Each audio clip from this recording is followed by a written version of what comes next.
Sobrang presko talaga ng tubig dito. Bakit ngayon ko lang ba ito nakita? Ganda pa ng tama ng sikat ng papalubog na araw dito ah. Para ako nasa ibang mundo. Ano yun? Sinong nandyan? May tao ba? Ah! Halimaw! Tulong! Hinahabol ako ng halimaw! Tulungan niyo po ako! Napakasarap na hapunan. Napakaswerte ko naman. Tunay niyang nakakaakit ang aming batis para sa mga taong mangmang. Hindi lahat ng mga nasa paningin ay dapat na pinupuntahan. Lumayo ka sa akin, halimaw! Napakasarap maamoy ng takot mo. Tulad ng ibang dayong na biktima ng batis na to. Kaawa-awang buto na naman ang lulubog sa tubig at hindi na muling mahahanap. Hindi! Hindi mo ako makakain! Ano bang kaya mong gawin para iligtas ang sarili mo, bata? Wala!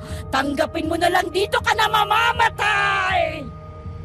Lumayo ka sa kaawawang bata, aswang! Ito ang dapat sa'yo! Banal na tubig para sa tulad mong kampo na kadiliman! Ikaw na namang matanda ka! Babalikan kita! Papatayin kita! Maraming salamat po sa pagtulong sa akin, Lolo. Halika na. Magmadali na tayong umalis dito bago dumating pa ang iba niyang kasama. Ano ba kasing ginagawa mo rito, ha? Mabuti na lang at narinig ko ang sigaw mo. Naglilibot lang naman po ako rito sa baryo tapos nakita ko tong batis. Naakit po akong maligo kasi malinaw at presko sa balat ng tubig. Nako. Hindi mo ba alam na delikado ang batis na to? Hindi ito para sa mga tao. Ginawa itong kaakit-akit sa mata ng mga ordinaryo para makapagbiktima ang mga aswang. Pagmamay-ari ng mga aswang ang batis na ito. Po? Aswang? Oo. Ang nilalang na muntik nang lumapas sa'yo kanina. Aswang yon. Kung hindi kita nailigtas, malamang nilalanta ka na noon ang katawan mo na parang karni lang ng hayop. Kaya halika na. Huwag na huwag ka nang babalik sa lugar na to kung gusto mo pang mabuhay. Aswang Radio. Aswang Radio. Aswang Radio. Naku, nabasag ang trip ng paliligo ni ate girl doon ah. Pinatake ba naman ang aswang? Sobrang talino rin naman talaga ng mga aswang para maisip yung bagay na yan, di ba? Inangkin na nila yung batis at sinadyang gawing kahali-hali na para puntahan. Karamihan pa naman sa atin mahilig sa mga nature trip. Kaya malamang sa malamang, kung sino yung mapapadpad sa batis na yun, tsak talagang mamamatay. Ang creepy naman nun. Pagkatapos kang kainin, tatapon na lang yung buto mo sa ilalim ng tubig. I wonder, ilang buto na kaya yung lumubog dun sa ilalim nun? Parang damising sa bungeros lang yung eksena, ganon? Nakakapangilabot. Gusto ko na tuloy-ituloy na basahin yung kwentong to. Susunod kaya siya sa sinabi ng matanda? O magiging matigas ang ulo niya at babalik siya sa batis na yon? Alam ko ikaw rin excited ka na sa kwento natin ngayon. Pero bago po ang lahat, ako'y may pakiusap. Siguro naman po ay nakakarating na sa inyo ang bali-balita na may mga kumukuha nga po ng stories natin. Hindi lamang dito sa Aswang Radio kundi pati rin po sa iba nating mga channel. So kaunting pakisuyo lamang po. Kung pwede niyo po silang i-report, kung makikita niyo po na ninakaw yung istorya natin. Yun lang naman po. At dahil dyan, simulan na po natin ang pakikinig sa istorya natin ngayong araw. Aswang Radio. Aswang Radio. Aswang Radio. Patong-patong na kasinungalingan at pagtatakip sa katotohanan. Nagagawa mo bang mapatawad ang ganyang kasalanan? Paano kung sabihin nila sa iyong nagawa nilang pagtakpan ng totoo para sa sarili mong kaligtasan? Tatanggapin mo ba ito? Madalas, tinatawag nilang proteksyon ng pagsisinungaling. Pero sa oras na ilibing ang katotohanan, unti-unti ring namamatay ang tiwala. Kahit pa mabuti ang dahilan, kasinungalingan pa rin ang sugat na hindi agad naghihilom. Ang pinakamasakit minsan, hindi lang ang malaman ng totoo, kundi ang katotohanang tinago ito ng mga taong pinagkakatiwalaan mo. Magandang araw po sa iyo, DJ Yumi. Pati na rin sa lahat ng mga nakikinig dito sa ating channel na Aswang Radio. Ako nga po pala si Mary, 35 anyos.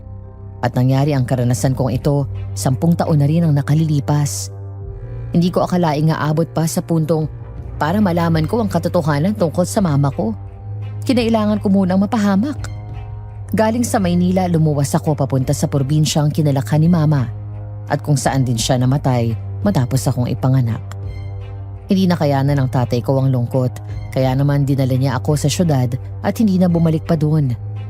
Pagkalipas ng higit 2 dekada, nagkaroon ako ng pagkakataong pumunta doon at magbakasyon. Dahil namatay na rin ang papa ko, mabuti na lang at may kontak ako sa pinsan kong anak ng kapatid ni mama. Hindi ako naligaw. Agad akong nabighani sa itinatagong ganda ng baryo nila. Pero sabi nga nila, hindi naman dapat lahat ng maganda pinupuntahan. Muntik na akong mamatay sa batis na niliguan ko. 1 beses ng dapit hapon. Hindi ko alam na yun pala ang magiging mitsa para puntiryahin ako ng mga aswang at malaman ko ang isang mas malagim na katotohanan. Maraming salamat po ulit sa pagtulong sa akin, Lolo Arnold. Utang ko po sa inyong buhay ko. Walang anuman. Basta sa susunod, mag-ingat ka na. At paalala ko lang sa iyo, hindi basta-basta ang mga aswang na nagtatago sa baryong ito. Kaya nilang magbalat kayo at magpanggap ng mabuti. Yung aswang na umatake sa iyo kanina, baka mamaya'y makasalubong mo pa rito sa labas at magpanggap na mabait sa harap mo. Po? Posible po ba talagang bagay na yun? Sa mga tulad nila, walang imposible.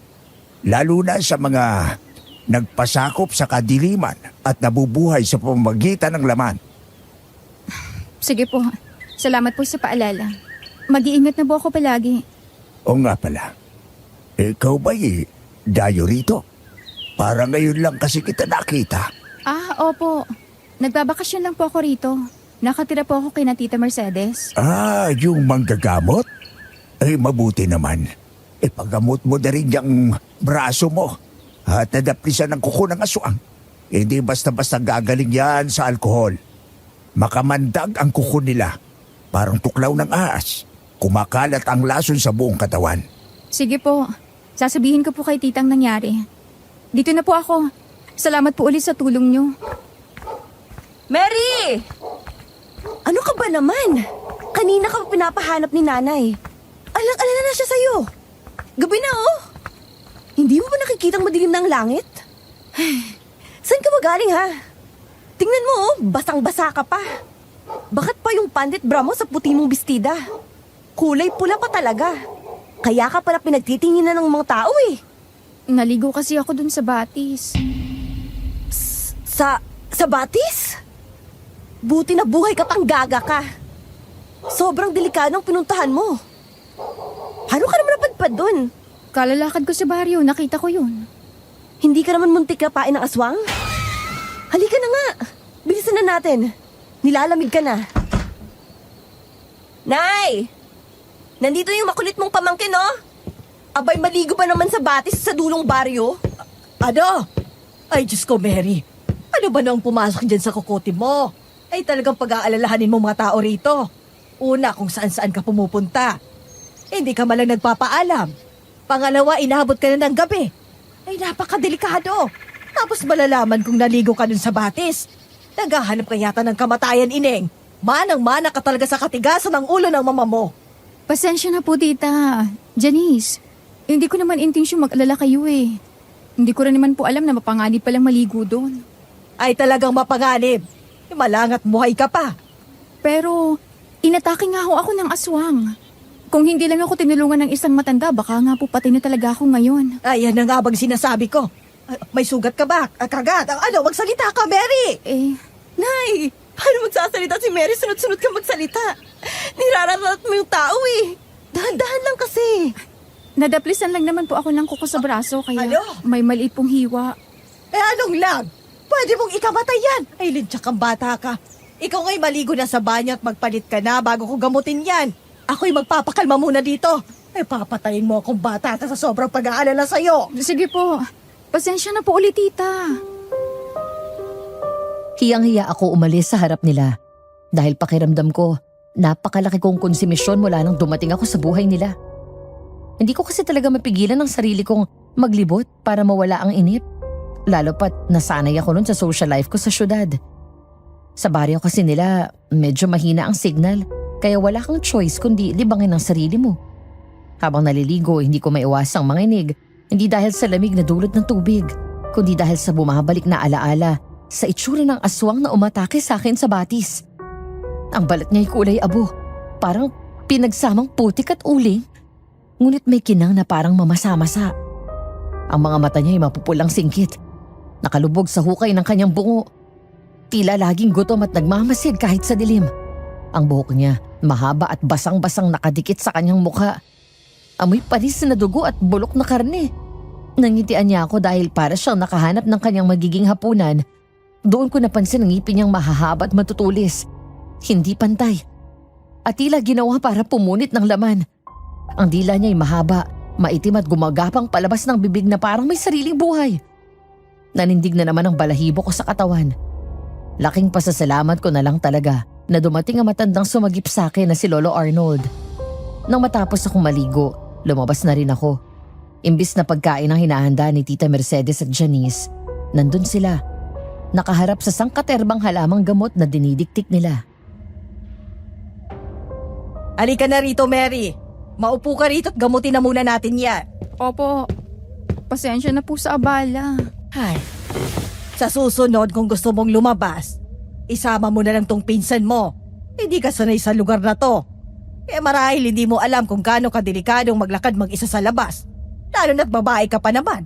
Hindi ko po kasi alam na may mga aswang po pala sa lugar niyo. Akala ko ayos lang gumala rito kahit hapon na. Paano hindi mo alam? Ang kinamatay ni Tita Rowena ay dahil sa aswang. Huwag mong sabihin hindi mo alam ang tungkol doon, Mary.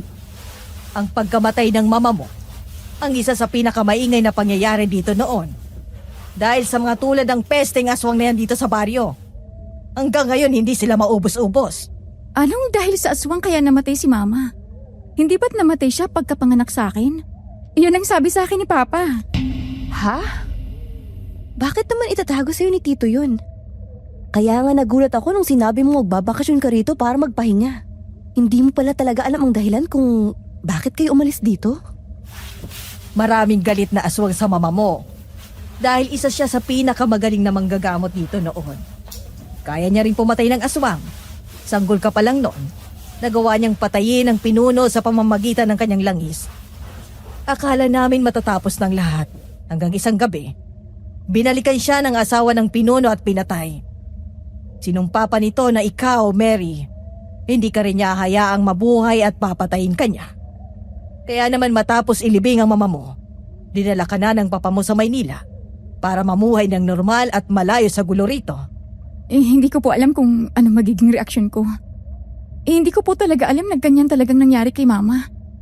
Kaya pala kahit anong pilit ko kay Papa noon na dumalaw kami rito at magbakasyon, ayaw niya at laging hindi ang sagot niya. Akala ko po dahil masakit lang sa kanya na maalala ang alaala ni Mama. May mas malalim pa po pala talagang dahilan. Oo, pinsan. Kaya galit na galit ang pamilya natin sa tulad nila ay dahil sa ginawa nila kay Tita. Kaya naman hanggang ngayon, gumagawa pa rin kami ng paraan ni Mama kung paano makakabawi sa kanila. Sinisikap naming alamin kung paano ginawa ni Tita Rowena ang langis na ginamit niya noon para matalo ang pinuno. Siya lang ang nakagawa noon. Hindi niya na nagawa pang sabihin kay Mama ang mga ginamit niya. Bakit itinago sa akin ni Papang bagay na to? Sa loob ng maraming taon naniwala ako sa lahat ng sinabi niya sa akin tungkol kay Mama. Hindi ko nga rin alam na manggagamot siya. Baka yun lang ang paraan niya para maibsan ang sakit na nararamdaman niya sa pagkawala ng mama mo. Mahal na mahal ni Fernan si Rowena. Saksi ako sa naging pag-iibigan nila noon. Alam kong sinisisi niya rin ang sarili niya dahil wala man lang siyang nagawa. Pero hindi niya kasalanan yon. Pero nagsinungaling pa rin siya sa akin. Nagawa niya nga yun. Pero ano pa bang magagawa natin, anak? Nagsinungaling man siya sa'yo. Hindi mo na rin siya makikwestiyon dahil wala na rin ang ama mo. Hindi ko po alam kung paano ipoproseso ng utak ko mga nalaman ko ngayon. Sa tagal ng panahon, ngayon ko lang nalaman lahat. At least ngayon, alam mo nang totoo. Ano ma? Tapos ka na bang gamutin ang sugat niya? Kain na tayo. Gutom na ako eh. Eto, tapos na. Halika na, Mary. Maghapunan na tayo. Huwag kang mag-alala. Darating din ang araw na makakaganti tayo sa mga aswang na yan. Hindi ako mamamatay nang hindi ko na igaganti ang kapatid ko sa kanila. Tutulong po ako, tita. Gusto ko ring maiganti si mama. Hirap man akong paniwalaan ng lahat ng nalaman ko. May umusbong na galit sa akin. Kung dati sakit lang nararamdaman ko sa tuwing sumasagi sa isip ko si mama. Noong mga oras na yun, may kasama ng hinanakit at galit. Gusto kong makaganti ng sakit sa mga aswang. Kahit hindi ko alam kung paano sila masasaktan. Nang dahil sa kanila, nawalan ako ng ina na kakalinga sana sa akin hanggang sa lumaki ako. Hindi ko man lang naranasan kung anong pakiramdam mahalin ng isang ina dahil inagaw nila sa akin ang pagkakataong yun. Kinabukasan, pinilit ko ang sarili kong huwag umalis ng bahay nila tita.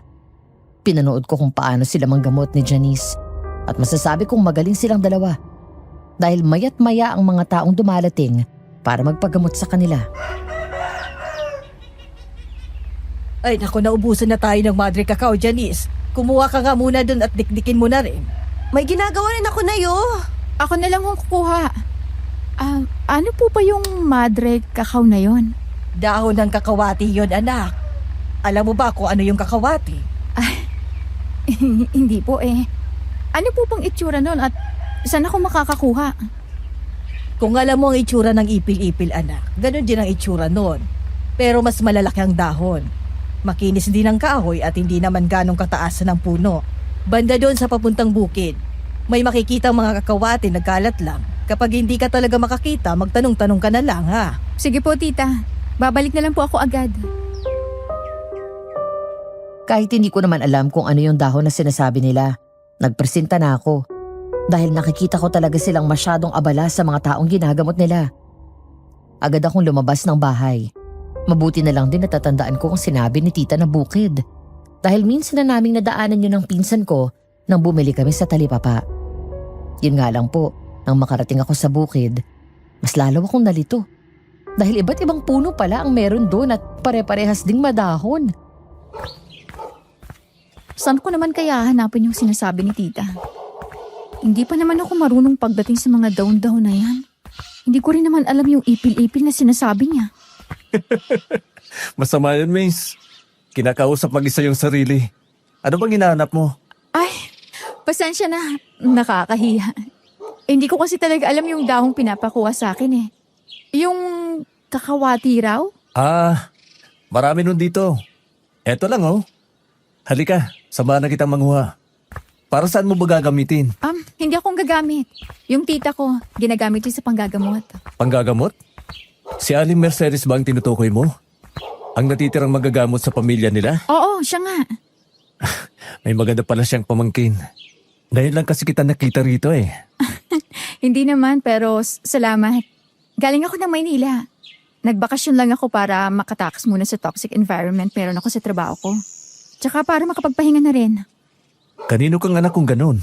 Ang alam ko, patay na yung nag-iisa niyang kapatid. Matagal na panahon na rin ang lumipas. Yun nga ang mama ko. Na inakala kong namatay dahil sa panganganak. Yun pala. Aswang ang tunay na may gawa kung bakit maaga akong nawalan ng nanay. Oo. Yun nga raw ang dahilan. Bata pa rin kasi ako nung mangyari yun. Naikwento lang din sa akin. Huwag na nga lang nating pag-usapan. Baka sabihin mo masyado akong feeling close para mag-share agad ng bagay-bagay. Ituro mo na lang sa akin yung puno ng kakawati. Naghihintay rin kasi si tita eh. Pasensya na sa abala ha. Ito lang ang punong yun para sa susunod hindi ka na maghahanap. Tsaka hindi ka naman nakakaabala. Ano nga palang pangalan mo? Ako si Rico. Mary. Mary yung pangalan ko. Nice to meet you, Rico. Ikinagagalak ko rin makilala ka. Sasapat na ba ang mga dahon na to para sa kailangan ng tita mo? Sa tingin ko naman, ayos na to. Maraming salamat, Rico Babalik na ako doon. Wala nga naman, Mary. Sana magtagpo ulit ang landas natin sa susunod. Ingat ka sa daan. Habang naglalakad ako pa uwi, hindi ko maiwasang balik-balikan sa isip ang itsura niya. Matangkad si Rico. Moreno. At may mga matang parang laging nagmamasid. Pero hindi nakakatakot. Ang tindig niya parang sanay sa mabibigat na gawain. Ngunit may lambing sa bawat ngiti. Ang boses niya malalim at nakakaengganyo. May kung anong misteryo sa aura niya, pero sa kabila nun, ramdam kong mabait siya. Pagdating ko sa bahay, nadatnan kong abala pa rin sina Tita Mercedes at Janice. Inabot ko agad ang mga dahong pinakuha nila sa akin. Tita, eto na po yung pinapakuha niyong dahon ng Madre Cacao. Ay, nandyan ka na pala. Akala ko'y matatagalan ka na namang bata ka. Aba, bilis mo rin ah. Nakakita ka agad? Oo, may tumulong kasi sa akin eh. Hindi niyo naman sinabing ang dami pa lang kung ano-anong dahon doon. Kaya nalito pa ako sa kukunin ko. Tumulong. Sino naman? Si Rico po. Bigla siyang lumapit sa akin kasi narinig niya nagsasalita ako mag-isa. Rico. May Rico ba dito, Janice? Wala akong kilalang ganun na eh. Baka sa dulong parte nakatira yun kaya hindi natin kilala. Matanda na ba, Mary?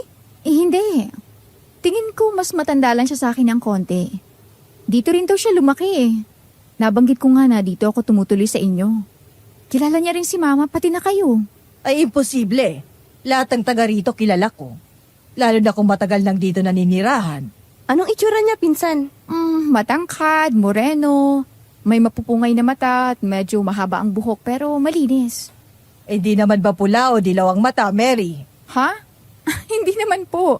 Parang ang weird naman po yata nun. Pero napansin kong kulay brown pa ang mata niya eh. Bakit po? Wala. Baka nagkamali lang ako ng iniisip. Basta sa susunod, kung may lalapit sa'yo na hindi mo kilala, huwag ka masyado magtitiwala. Lalo na sa ganitong lugar.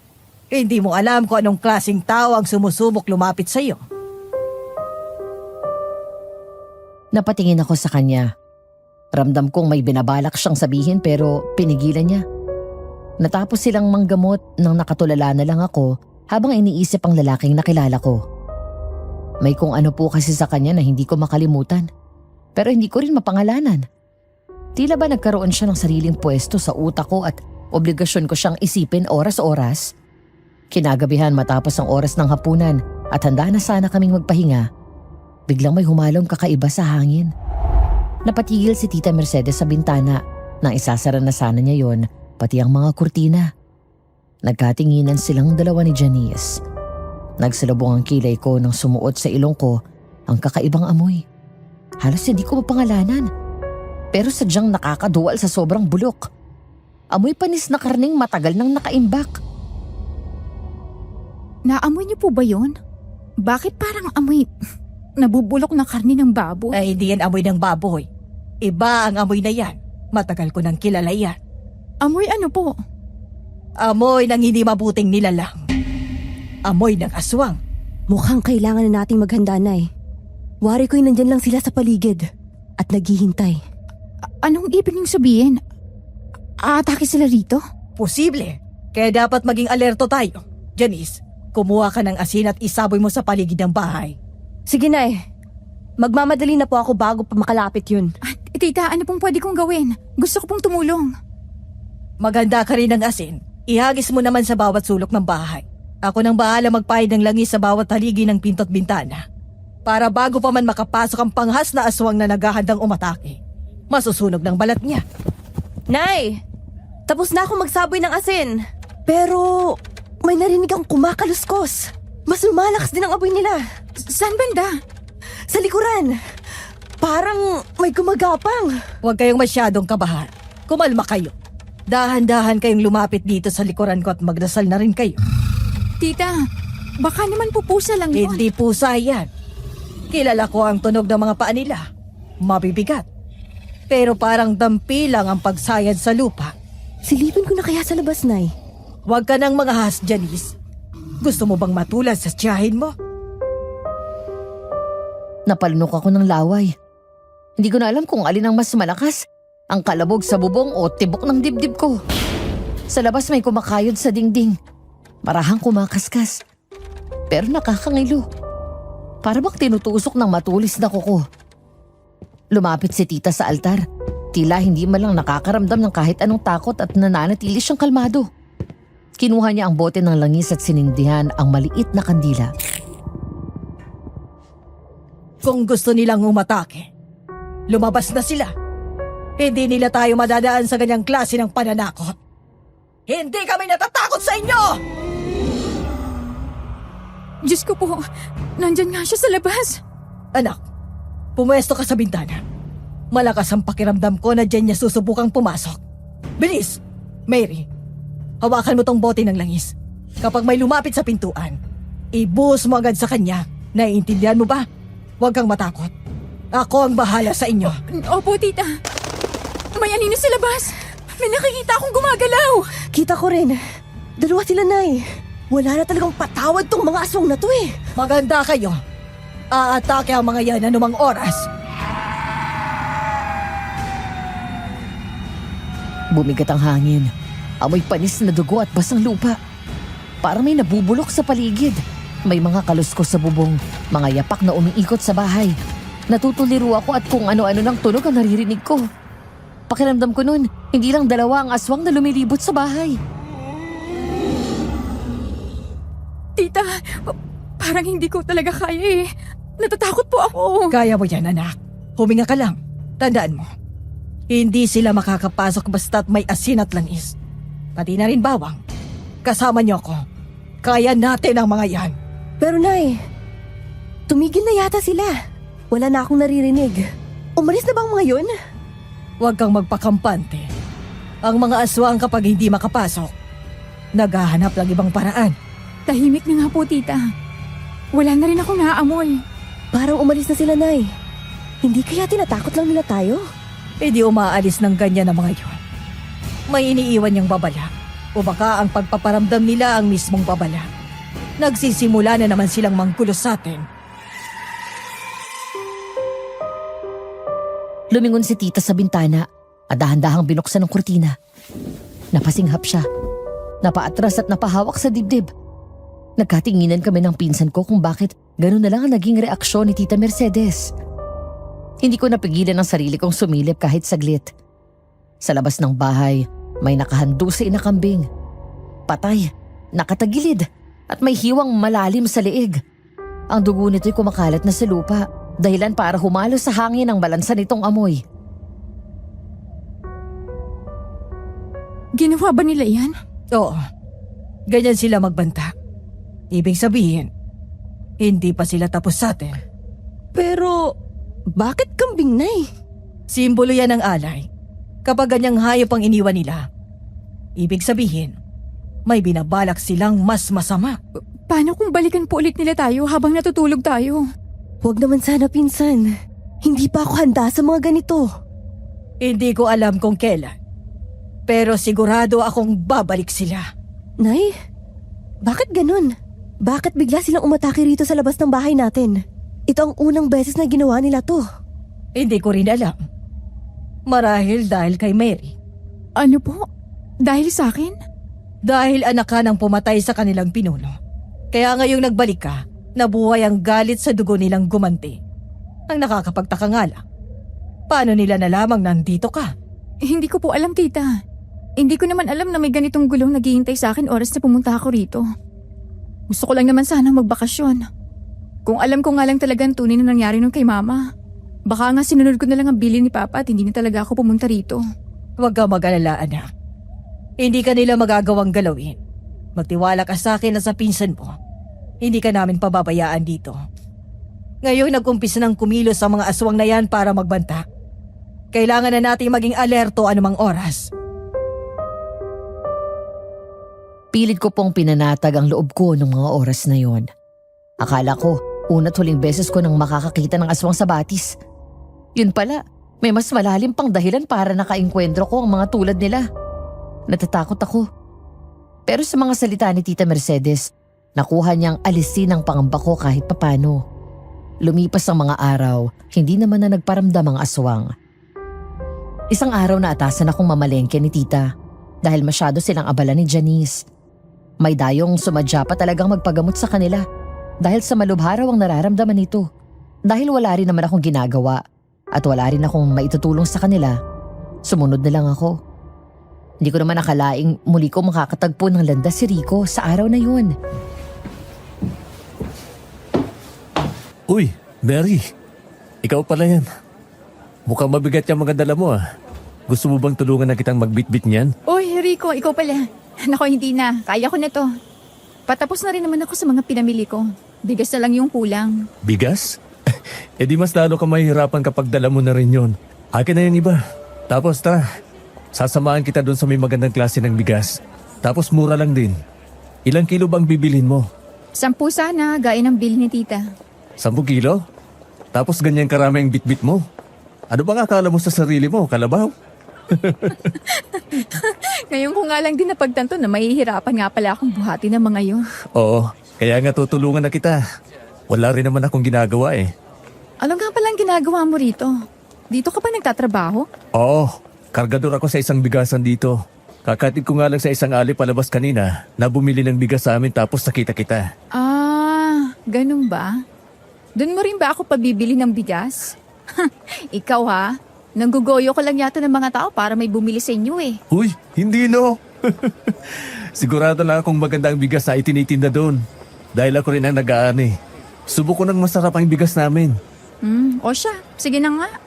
Kapag yan hindi masarap, ikaw ang papakainin ko ng 10 kilong kanin. Palabiro ka rin pala ah. Sino may sabi nagbibiro ako? Isasain ko talaga yun lahat kapag hindi namin nagustuhan ng bigas. Huwag kang mag-alala.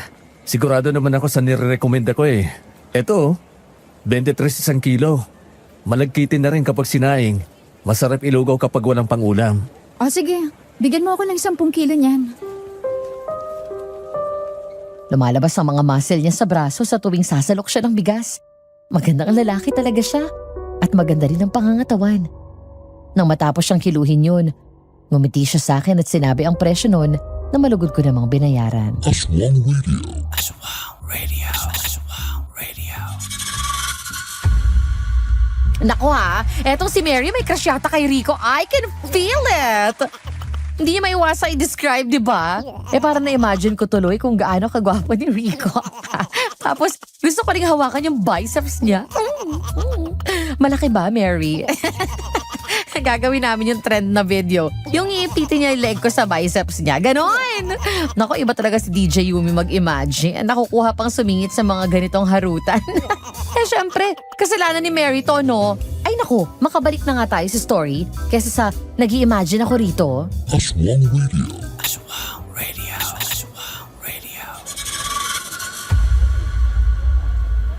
Salamat Rico, uuwi na ako nito. Halika, hatid na kita hanggang sa inyo.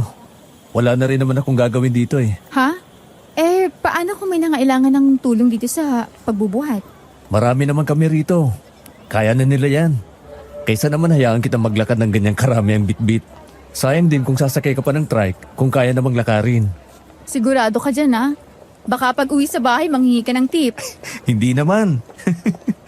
Tubig lang, ayos na ako eh. O sige, halika na. Panigurado kanina pa naghihintay sa akin sila tita. Medyo natagalan kasi ako sa paghahanap kanina sa pwesto ng mga karnit gulay eh. Ang hirap palang mamili. Ang laki rin pala ng palengking to. Ah, oo. Kaya marami rin talagang tao. Kumusta ka naman itong mga nakaraan? Buti nagkita tayo ulit. Akala ko una't huli na yung sa bukid eh. Ayos lang naman. Medyo natatakot lang. Natatakot? Bakit naman? May nangyari bang masama sa'yo? Nung gabi kasi nung araw na nagkakilala tayo, biglang may mga aswang na nagparamdam sa bahay nila tita. Hindi naman umatake pero nandun lang sila. Nakita ko pa nga yung mga anino nila eh. 2 sila. Pero feeling ko may iba pang naglilibot nun sa paligid ng bahay. Ano? Mabutit ayos lang kayo. Wala naman ba silang ginawang masama bukod doon? Nag-iwan sila ng patay na kambing na may laslas sa liig sa labas ng bahay. Sabi ni tita, babalaraw nila yun eh. Simbolo rin ng alay. Buti ganun lang ang ginawa nila. Lagi ka sana mag-iingat, Mary ah. Ang mga aswang may motibo man o wala, aatake sila kung kailan nila gusto. Sana hindi na ulit masundan yun. Natatakot ako para sa sarili ko. Ganun na rin para kila tita, kahit sobrang tapang nilang humarap. Nasa layo na talaga ng pamilya niyo ang pagiging matapang. Noon pa man, yun na ang tingin ng mga tao sa kanila.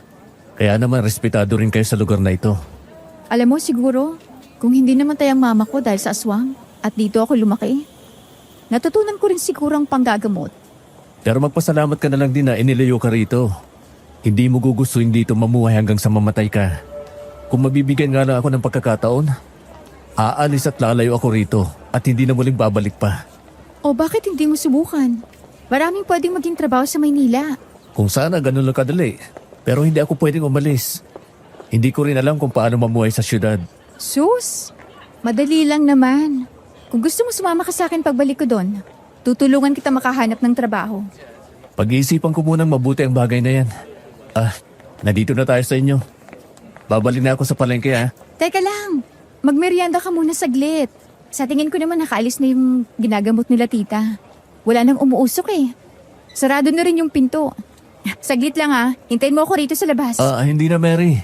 Salamat na lang. Babalik na ako at makahanapin din ako ng amo ko. Teka, sure ka ba? Oo. Sa susunod na lang ulit natin pagkikita Siya nga pala. Maraming salamat sa pagtulong magbitbit ng mga pinamili ko Tumango na lang siya sa akin at ngumiti, tsaka ako tinalikuran. Pinanood ko siya hanggang sa makalayo. Nang kakatok na sana ako sa pinto, sakto namang bumukas yun ng malaki at iniluwa ang pinsan ko. Pero wala sa akin ang mga mata niya, kundi kay Rico na nakalayo na. Sino yun, pinsan? Ikaw talaga kung kani-kanino ka nakikipag-usap, ha? Ikakapahamak mo yan, sinasabi ko sa'yo. Hindi yun si Rico. Yung sinasabi ko sa inyong tumulong din sa akin kumuha ng daon ng kakawati. Nagkasalubong lang kami sa palengke kasi kargador daw siya doon. Tapos tinulungan niya ako magbitbit ng mga pinamili kasi sobrang dami naman eh. Ang bigat pa naman itong bigas. Tsaka kuhanin mo na kaya itong iba sa akin. Hirap na nga ako Oo nga. Sorry naman. Kasi naiintriga ako dun sa kasama mo eh. Hindi kasi talaga siya pamilyar sa akin. Yun ang unang beses na nakita ko siya. Tinanong mo na ba yun kung saan siya nakatira? Hindi pa yata eh. Tsaka bakit ko naman yung tatanong sa kanya? Baka isipin ng tao, interesado ako sa kanya. Bakit? Hindi ba? Halata naman sa mukha mong type mo yun eh. Di rin naman kita masisisi at may itsura siya. Ganun pa lang mga tipo mo. Moreno, tapos malalaki ang katawan. Hindi Ano pa sinasabi mo dyan? 2 beses ko pa lang naman nakita yon at nakausap. Tsaka hindi ko siya gusto, no? Parang wala naman yata kung sinabing gusto mo siya. Ang sabi ko, type mo. Parang ganun na rin yun, no? Pero, oo. Ganun nga ang mga tipo ko sa lalaki. Tapos, mabait pa siya. Tapos lagi niya akong tinutulungan. Naku, ingat ka sa mga ganong itsura, Mary. Mahilig magpa-fall yung mga ganon. Tapos pag nagkagusto ka na sa kanila, bigla kang iiwan sa ere. Alam mo, yan talagang mga lalaking yan. Lason lang talaga sila sa buhay. Hoy! Kayo ang dalawa'y pumasok na rito sa loob. Ano bang pinag-uusapan niyo dyan sa labas? Kakain na tayo! Halika na! Sumisigaw na si Inang Dragona. Baka bugan pa tayo ng apoy niyan. Ayaw niyang pinaghihintay ang pagkain. Tila dumalas ang mga pagkakataong nakikita ko si Rico sa tuwing lumalabas ako para lumibot. At dahil doon, unti-unting nahuhulog ang loob ko sa kanya. Hindi ko alam kung bakit masyadong panatag ang loob ko sa kanya. Lalo na sa tuwing makakausap ko siya. Pero sa paglipas din ng mga araw, kumakalat ang balitang tila lumalabas na sa lungga nila ang mga aswang. Sunod-sunod ang naging biktima ng mga aswang. Magmula sa mga hayop hanggang sa mga tao. Lahat sila, pare-parehas. Kinukuha ang laman loob hanggang sa wala nang matira sa kanila. Umaga noon nang marinig namin sa kapitbahay na may natagpo ang bangkay ng dalaga sa bukid. Agad kaming nagtatakbo ni Janice papunta doon para tingnan yung nangyari. Diyos ko, Mary, tingnan mo yan. Ano to? Bakit parang wala nang tiyan yung babae? Oo, kinain lahat. Pati puso wala na. Ganyan kabarubal ang gawain ng mga aswang na yan. Hindi ko yata kayang tingnan. Sa ilang beses ko nang nakakita ng bangkay na sila ang may kagagawa ng pagkamatay, nasanay na lang din yata ang mga mata ko. Nakakasuka. Wala silang awa. Paano nila naaatim gumawa ng ganito karahas na bagay? Napatakip ako sa bibig ko. Ang katawan ng babae nakatihaya sa damuhan. Maputla na parang papel. Bakat pa ang kuko sa leeg niya. Sugat-sugat ang braso at dibdib. Nakadilat ang mga mata pero wala nang buhay. Parang nanatili hanggang sa huling sandali ang takot sa mukha niya. May dugo pa sa gilid ng labi. Tuyong-tuyo na. habang ang mga langaw ay halos mag-agawan sa amoy na nilalabas ng bangkay. Sinabi ng isa sa mga kapitbahay na taga rito daw ang dalaga. Bagong kasal at lumabas lang daw hapon para bumili ng ulam. Pero hindi na nakabalik. Parang biglang lumamig ang paligid. Napatingin ako sa kanan at sa gitna ng mga tao, may matandang babae na tahimik lang. Nakatayo sa lilim ng punong bayabas. Mahaba ang buhok, kulay abo, at nakatalukbong ng itim na belo ang ulo. Hindi ko alam kung bakit nahatak niya agad ang paningin ko, pero may kakaibang bigat sa presensya niya. Lumingon ako saglit kay Janice, tapos nang bumalik ang tingin ko sa matanda, wala na siya sa kinatatayuan niya. Nakakatakot, hindi ba? Diyos ko po, Manang. Nakakagulit naman po kayo. Huwag kang matakot, Ining. Hindi ako kalaban. Kung hindi mo ako gagawing kalaban. Ang babaeng nakita kong nakatayo lang sa lilim, biglang nasa likuran ko na. Hindi ko alam kung paano siya nakalapit nang hindi ko naririnig o napapansin. Pero ramdam kong malamig ang hangin sa pagitan naming dalawa. Sa sobrang lapit niya, naaamoy ko ang kakaibang halimuyak. Amoy ng tuyong dahon at lumang libingan. Opo, nagulat lang po ako. Kayo po ba yung nakita kong... Ang babaeng yan, hindi siya basta biniktima. Pinili siya. Po? Pinili? Iyan pong pinatay ng aswa? Lahat ng inaatake ng aswang may dahilan. Hindi siya basta lumala pa lang para kumain. Umaatake sila kapag may banta. Parang ahas. Hindi ka tutuklawin kung wala kang gagawing masama sa kanila. Banta? Sino naman po ang tinitingnan nilang banta? Lahat na lang ng gustong pumatay sa mga tulad nila. Manunugis, manggagamot, albularyo, mga banta ang mga yan. Napatingin ako sa kanya. Tila tumigil ang oras sa pagitan naming dalawa. Nang umiti siya ng bahagya, saglit kong nakita kung paano kumislap ng pula ang kanyang mga mata.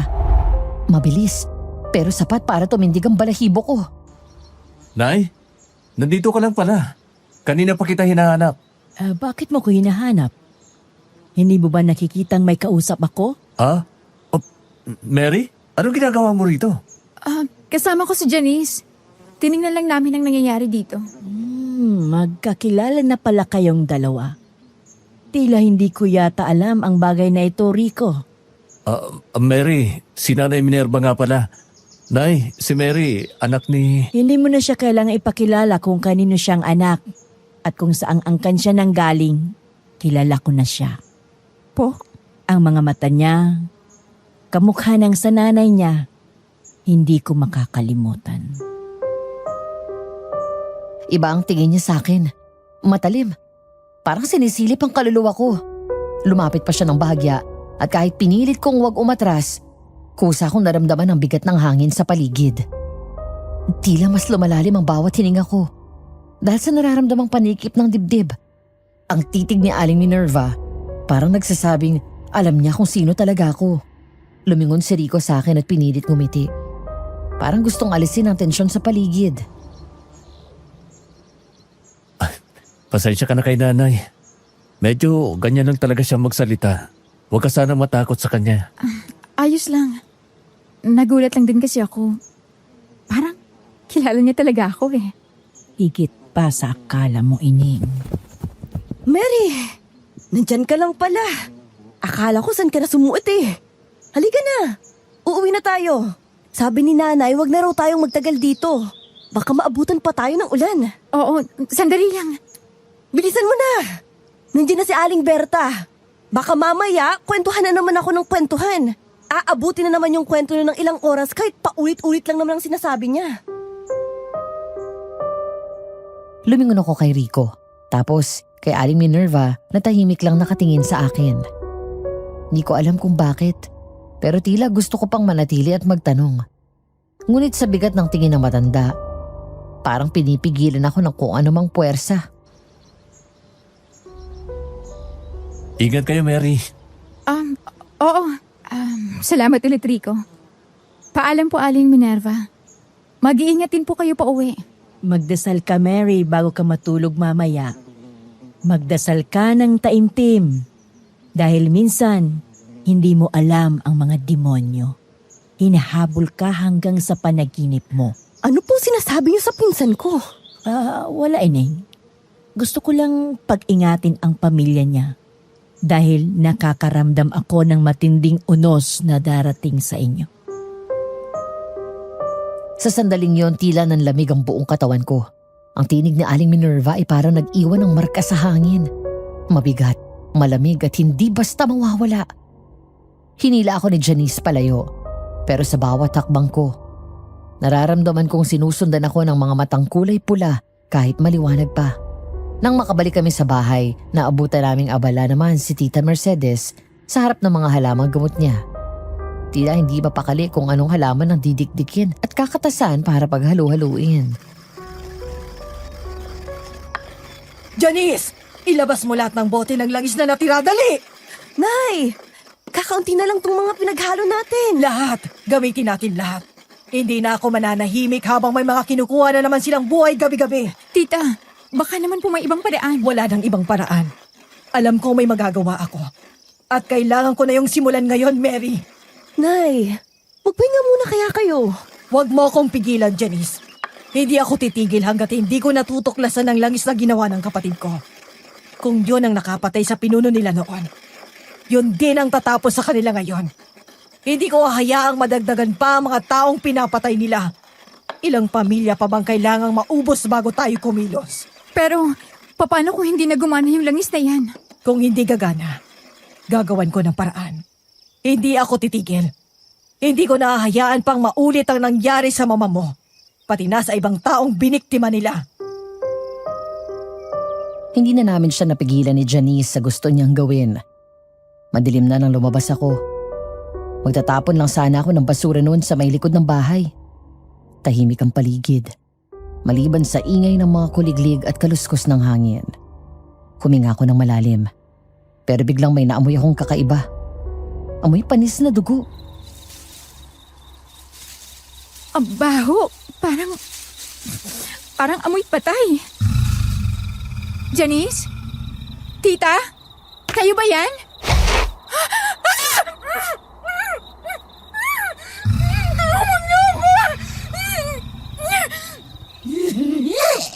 Ang anak ng manggagamot na pumatay sa tatay ko. Totoo ngang nandito ka!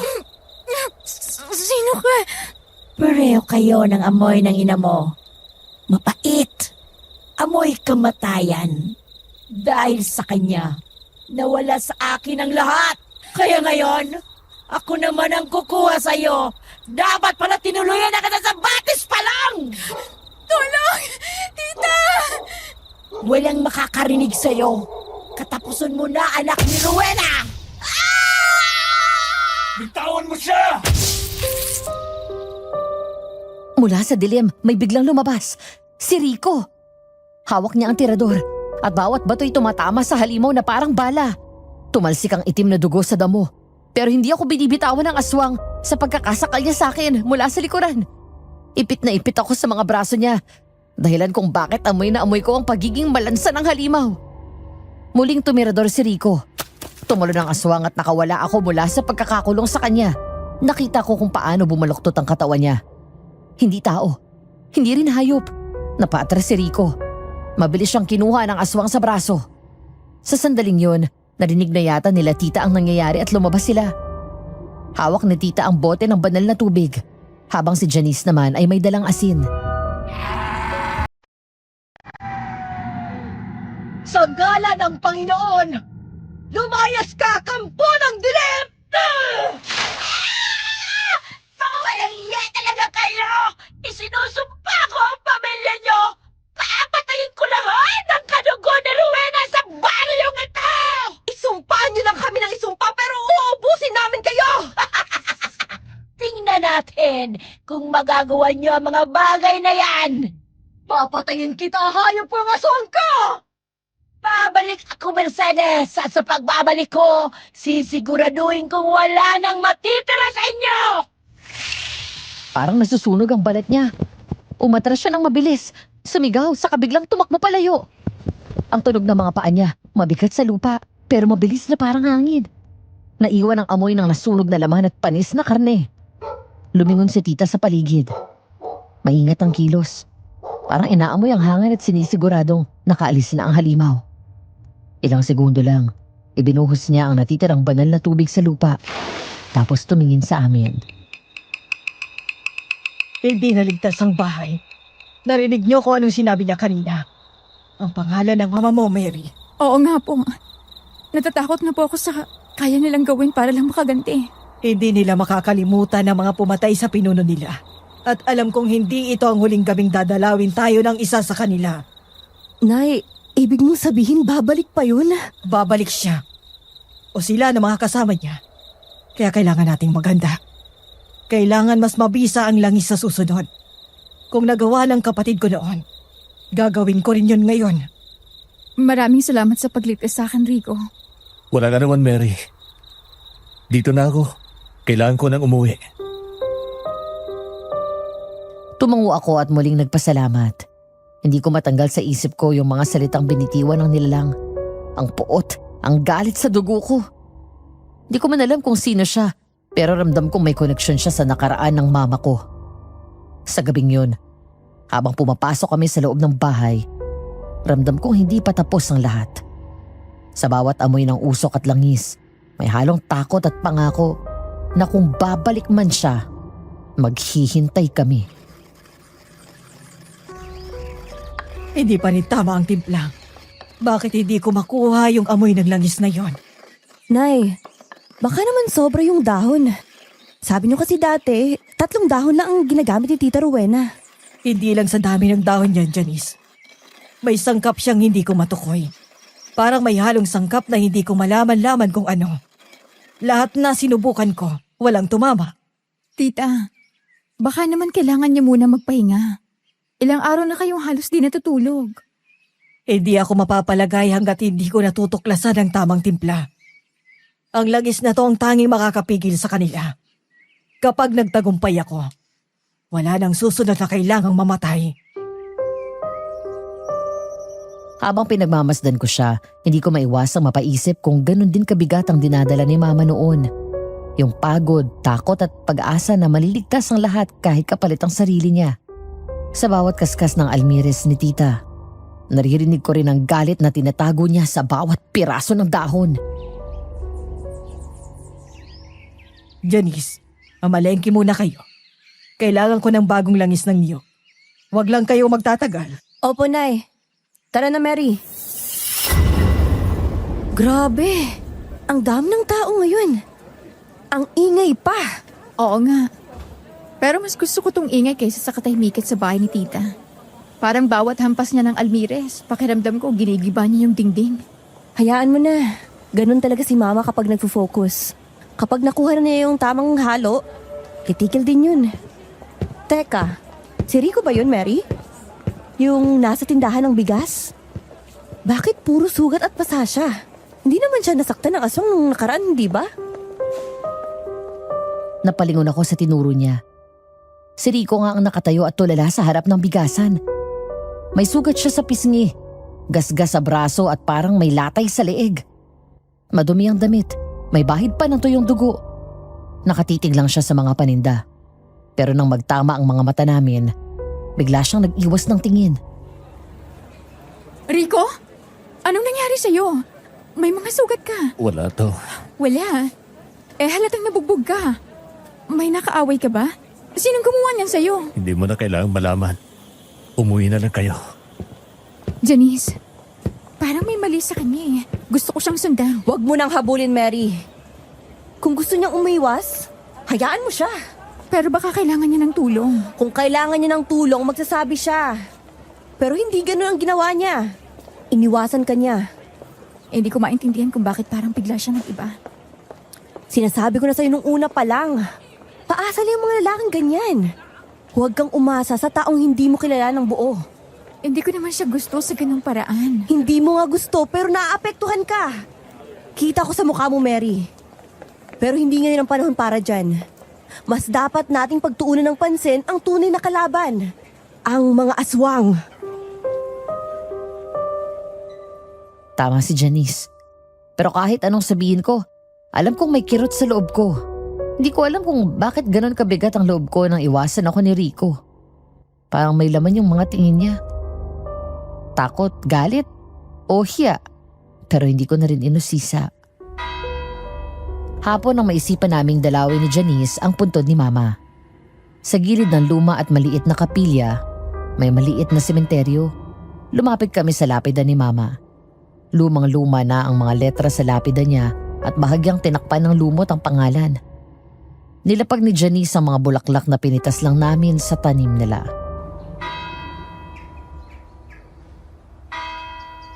Ma, hindi ko alam kung anong mararamdaman ko ngayon. Ang tagal kong naniwalang namatay ka sa panganganak. Yun pala may pumatay sa'yo. Ang masakit, kahit patay ka na. Hinahanap pa rin nila ako. Kaya kailangan nating maging matatag.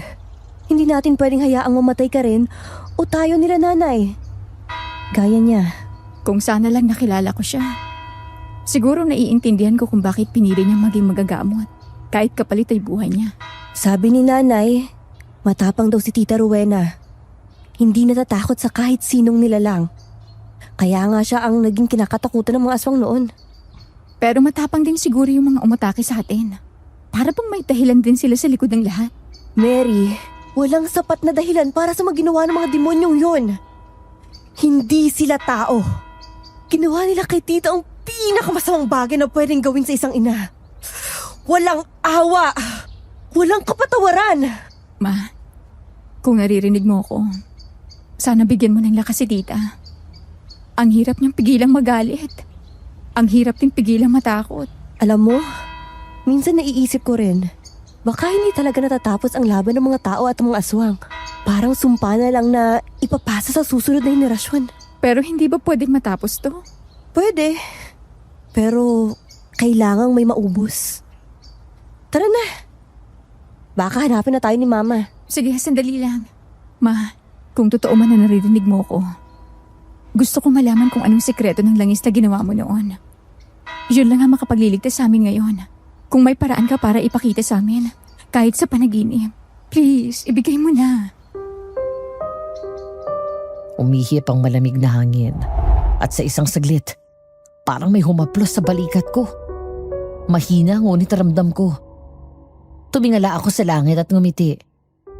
Pag-alis namin sa sementeryo, nag-iwan ako ng bulaklak sa ibabaw ng lapida ni Mama. Hindi ko alam kung darating pa yung araw na makakamit namin ng kapayapaan. Pero isa lang ang sigurado ko, hindi ko hahayaang masayang ang sakripisyo niya. Mary, mauna ka na. Ha? Bakit? May naalala akong bibilhin. Umuwi ka na. Saglit lang ako. Sasama na lang ako sa'yo. Malapit lang din naman. Hindi. Mas mabuting ako na lang. Sabihin mo kay Mama, bibili lang ako at susunod agad. Baka mag-alala kung pareho tayong matagal pa uwi. Sigurado ka? Oo, promise. Susunod agad ako. Sure ka ha? Ako mananagot kay Tita kapag nagtagal ka. Oo nga. Saglit lang ako. Uuwi rin ako agad. Tumango na lang ako, kahit mabigat sa loob. Alam kong may kakaibang tono sa boses ni Janice. Hindi simpleng may bibilin lang. Pero sa gitna ng lamig ng hangin, pinili kong magtiwala. Bago ako tuluyang lumakad, tumingin pa ako sa kanya. Nakatingin siya sa direksyon ng batis. Parang may sinisilip. Mabutit nakauwi ka kaagad. Nasaan si Janice? May binili lang daw po. Sabi niya susunod din agad. Ay, nako yung batang yan. Lagi may biglang naaalala. Sabi ko nga po, sasamahan ko na lang siya eh. Ayaw niya naman. Hayaan mo na. Hindi naman nagpapagabi yun kapag nalabas. Tulungan mo na lang akong magluto. Alam mo, ganito rin kami ni Rowena noon. Lagi magkasama sa kusina. Siyang magtatagtad, ako naman magluluto. Tawa kami ng tawa kahit wala namang dahilan. Miss niyo po siguro siya, no? Araw-araw. Kahit ilang taon na. Minsan nga naririnig ko pa rin yung boses niya. May pagkakataong hinihiling ko na sana pwedeng ibalik ang oras para ibabalik ko sa gabing yun at magawa ko siyang mailigtas. Buhay pa sana siya ngayon. Sana nga po. Para naranasan kong pakiramdam ng may nanay. Nakikita ko siya sa iyo, Mary. Sa paraan ng pagtingin mo, sa paraan ng pananalita mo. Parang siya lang ulit ang kaharap ko ngayon. Tita, okay lang po ba kayo? Oo, anak. Basta tandaan mo, kung dumating man ang gabi na kailangan mong lumaban ka para sa buhay mo. Bakit niyo po nasabi yan bigla? Wala. Naalala ko lang ang kapatid ko. Pwede ba kitang yakapin kahit saglit, Mary? Oo naman po, tita. Matapos niya akong yakapin, nagpunas siya ng luha. Tumahimik kami pareho. Nagpatuloy siya sa paghahalo ng ulam, pero pansin kong nanginginig na ang kamay niya. Parang may kabang di niya sinasabi. Ilang sandali pa lumalim na ang gabi. Hindi pa rin umuwi ang pinsan ko sa kabila ng sinabi niyang saglit lang siya. Tita, 8:00 na. Hindi pa rin umuwi si Janice. Sigurado ka bang sa palengke lang siya pumunta? Opo, yun ang sabi niya eh. Pero baka natagalan lang sa paghahanap ng bibili niya. Hindi siya ganito katagal lumabas. Lalo na't hindi naman siya nagpaalam sa akin. Tita, gusto niyo po bang hanapin ko na siya sa labas? Hindi. Baka magkasalisi naman kayo at ikaw ang magtagal sa labas. Maghintay muna tayo ng ilang sandali. Kapag hindi siya nakabalik, dalawa tayo maghahanap sa kanya. Nay! Janice, anak, saan ka galing? Anong nangyari sa'yo? Bakit ganyan ang itsura mo? Alam ko na ang totoo! Si Rico! Si Rico at yung nanay niyang si Aling Minerva! Sila ang mga aswang! Ano? Oo! Nakita ko sila sa batis! Janice, huminahon ka. Anong nakita mo sa batis? Sinundan ko siya, Nay. Si Rico, nakita ko siyang naglalakad papunta ron. Kaya pinauna ko si Mary pa uwi. Pagdating ko doon, nakita ko ang lugar nila. Hindi lang isa, marami. Higit 5 kubo. Doon nakatira ang mga aswang. Narinig ko silang nag-uusap. Si Minerva, anak siya ng pinuno ng mga aswang na pinatay ni Tita Rowena noon. Diyos ko, Balak nilang sumugod dito. Hindi lang basta atake. Papatayin nila si Mary. Gusto nilang maghiganti. Gusto nilang tapusin ang lahi ni Tita Rowena. Pero, si Rico? Hindi yun totoo. Niligtas niya ako. Oo! Niligtas ka niya. Kaya puro sugat siya, Mary. Kasi, pinigilan niya ang sarili niyang nanay. Nilabanan niya si Aling Minerva noong gabing yun. Siya yung dahilan kung bakit nakaligtas ka. Kaya pinarusahan siya ng mga kakalahin nila. Pero bakit niya tinago? Bakit hindi niya sinabi? Kasi aswang pa rin siya, Mary. Kahit anong gawin niya, hindi natin siya pwedeng pagkatiwalaan. Anong malay natin? Baka plinano niyang mapalapit rin sa'yo. Pero hindi siya tulad ng iba. Hindi mo alam yan! Nakita ko mismo kung paano siya tumingin sa mga tao ron. Yung mga mata niya, pula! ang anak ng pinuno. Oo, Nay. At balak nilang tapusin ang sinimula ni Tita. Si Aling Minerva ang aswang numatake kay Mary sa batis nun. At nung nagtatapon siya ng basura. Kung ganon, lalaban tayo. Hindi na sila makakapasok dito. Hindi nila makukuha ang pamangkin ko. Lumingon ako sa bintana. Sa labas ng ulan, may kumikislap na mga mata sa dilim. Parang may nanonood. Hindi ko na alam kung si Rico o isa sa kanila. Pero isa lang sigurado ko, nagsisimula na ulit ang gabi ng mga bangungot.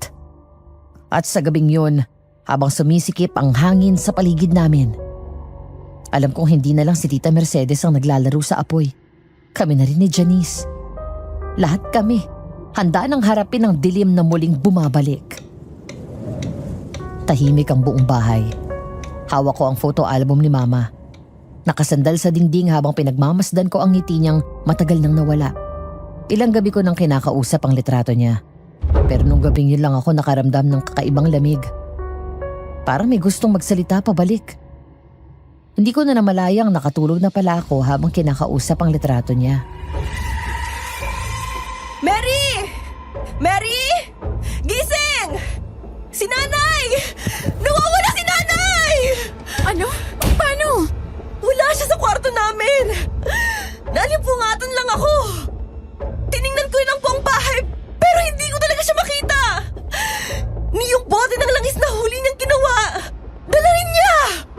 Tita Mercedes? Nasaan po kayo? Hindi siya aalis ng walang paalam. Baka may sinubukan siyang gawin. Naalala mo yung sinabi mo sa amin? Yung kuta ng mga aswang? Baka sumugod siya ron. Hindi! Hindi pwedeng gawin yun ni Mama. Alam kong galit na galit siya, pero hindi pwedeng siya lang mag-isa. Halika! Pumunta tayo doon! Wala na kaming inaksayang oras. Kinuha ni Janice ang bote ng banal na tubig at kutsilyo. Ako naman kumuha ako ng pang-ilaw namin sa daan. Sa lakas ng ulan, halos mabasa kami sa unang hakbang pa lang ng palabas ng bahay. Tumakbo kami sa madilim na daan. Basang-basa ang mga paa. Tila bumabahaga ng oras sa bawat hakbang naming dalawa. At pakiramdam namin nahuhuli na kami. Paglapit namin sa bunga ng batis, may nakita kaming taong nakahandusay sa putikan. Kahit nababasa na ng ulan, hindi nun naalis ang dugo nito sa katawan. Tumakbo kami palapit. Si Tita Mercedes. Nakahiga sa tabi ng batong malapit sa tubig. Ang kamay niya ay puno ng dugo. Hinihingal, nanginginig at halos wala ng kulay ang labi niya.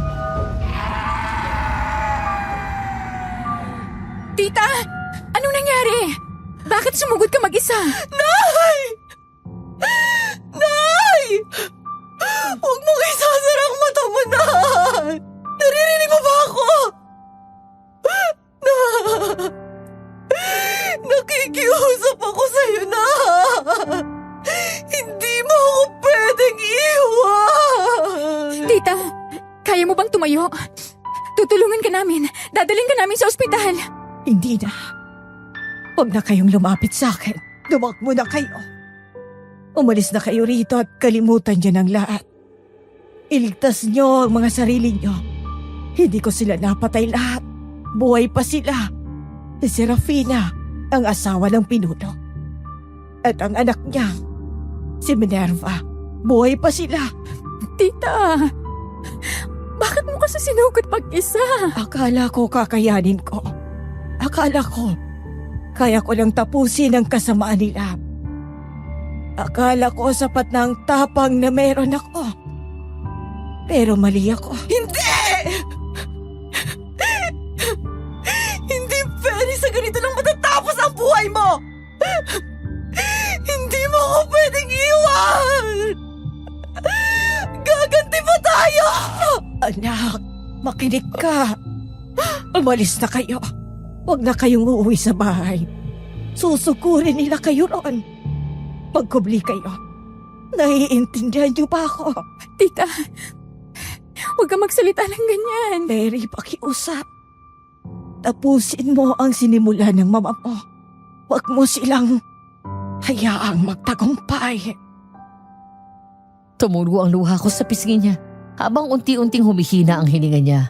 Binubuhay namin ang mas matinding galit sa puso namin. Hanggang sa tuluyan ng bumitaw si Tita. Si Janice, niyugyug ang katawan ng ina niya. Umiiyak na parang batang inagawan ng candy. Gumising ka! Hindi mo ako pwedeng iwan! Hindi ako titigil! Gaganti ako sa ginawa nila! Kay Minerva! Kay Serafina! Lahat sila magbabayad sa ginawa nila sa mga nanay natin! Janice, may tao! Huwag kayong matakot sa akin. Hindi ko kayo sasaktan. Traidor! Aswang ka rin! Ikaw at ang lahi mo ang dahilan ng lahat ng to! Hindi ako kalaban! Janice, tama na! Tumabi ka, Mary! Huwag kang papadala sa isang to! Kabilang siya sa lahi ng pumatay sa mga ina natin!